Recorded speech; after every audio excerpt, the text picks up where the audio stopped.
こんにちは。イーストウェストリポートのカービンディです。ここ幕張新都心には東京ビッグサイトに次ぎ、日本国内で2番目の規模を誇るイベント会場幕張メッセがあります。こちらの幕張メッセでは年間の通して多くのイベントが活発に行われています。大型のイベントでは世界最大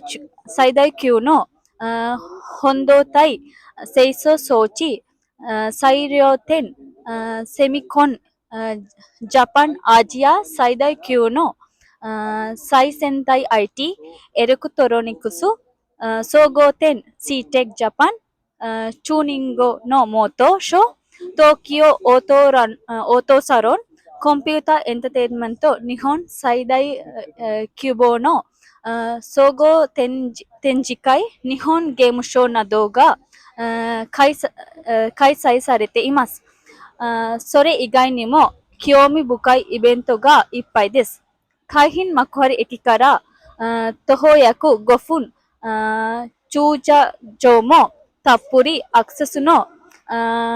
車数も特徴です。ありがとうございます。